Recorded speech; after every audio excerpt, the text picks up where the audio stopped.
प्याज की बढ़ती कीमतों पर लगाम, सरकार की बड़ी तैयारी।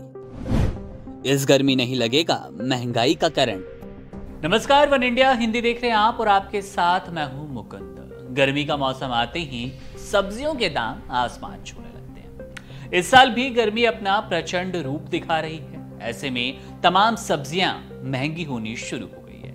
देश के अलग अलग राज्यों की सब्जी मंडियों में इस समय प्याज के दाम परवान चढ़ रहे हैं। दिल्ली, नोएडा, गुड़गांव जैसे इलाके में 50-60 रुपए किलो प्याज के दाम पहुंच रहे हैं। हालांकि कई क्षेत्रों में प्याज के दाम स्थानीय कारणों से अलग अलग रेंज में नजर आ रहे होंगे, लेकिन सामान्य जनता को प्याज के लिए ज्यादा दाम चुकाने पड़ रहे हैं। ऐसे में इन गर्मियों के दिनों और बरसात के दौरान प्याज के दाम आसमान पर ना पहुंचे, इसके लिए केंद्र सरकार ने तैयारी तेज कर ली। एक शीर्ष सरकारी अधिकारी ने यह जानकारी दी। सरकार इस साल 1 लाख टन का बफर स्टॉक बनाने के लिए प्याज के रेडिएशन प्रोसेसिंग को महत्वपूर्ण रूप से बढ़ाने की योजना बना रही है। इस कदम के जरिए सरकार राजनीतिक रूप से सेंसिटिव माने जाने वाले खाने के आइटम प्याज की बढ़ती कीमतों को रोकना चाहती है और इसकी कमी न होने का पूरा इंतजाम करने की फिराक में करती नजर आ रही है।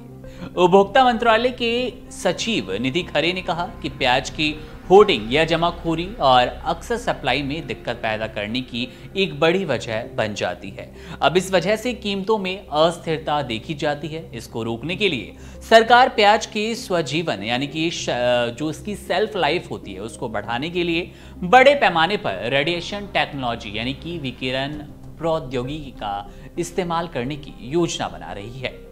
केंद्र सरकार की तरफ से उपभोग क्षेत्रों के आसपास 50 रेडिएशन सेंटर्स की पहचान की गई। अगर ये सफल रहता है तो इस साल 1 लाख टन तक रेडिएशन प्रोसेस्ड प्याज का स्टोरेज हो जाएगा। कंज्यूमर अफेयर्स मिनिस्ट्री ने सरकारी एजेंसियों नेफेड और एनसीसीएफ से नए रेडिएशन फैसिलिटी की खोज करने के लिए कहा। नेफेड और एनसीसीएफ जैसी एजेंसियां इस साल बफर स्टॉक बनाने के लिए 5 लाख टन प्याज खरीद रही है। इसके अलावा सोनीपत, ठाणे, नासिक और मुंबई जैसे प्रमुख खपत केंद्रों के आसपास रेडिएशन सेंटर्स की खोज करने के लिए कहा जा चुका है। सरकार के अनुमानों के मुताबिक महाराष्ट्र, कर्नाटक और आंध्र प्रदेश जैसे प्रमुख उत्पादक राज्यों से कम पैदावार दर्ज की गई।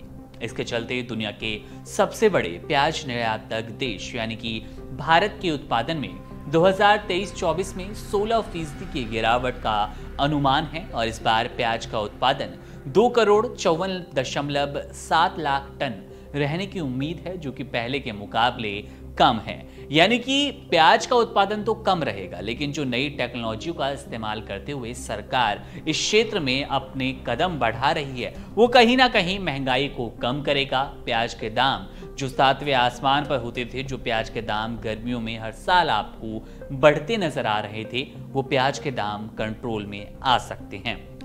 गौरतलब है कि प्याज एक ऐसी सब्जी है, एक बेसिक सब्जी है जिसका इस्तेमाल छोटे, मध्यम और धनी घरों में, सभी घरों में होता है और इसकी खपत भी ज्यादा है। भारत जो कि निर्यातक देश कहा जाता है प्याज का, कई बार वो खुद प्याज की बढ़ती कीमतों में फंसता नजर आता है। लेकिन केंद्र सरकार ने जो प्लानिंग तैयार की है, उस प्लानिंग के तहत ये प्याज की कीमतें अब शायद आपको बढ़ती हुई नजर न आए। आपको जानकारी कैसी लगी कमेंट सेक्शन में जरूर बताइएगा। मामले पर हमारी नजर है, जैसे कोई बड़ा अपडेट मिलेगा आपसे साझा करेंगे। बने रहिए वन इंडिया हिंदी के साथ। शुक्रिया।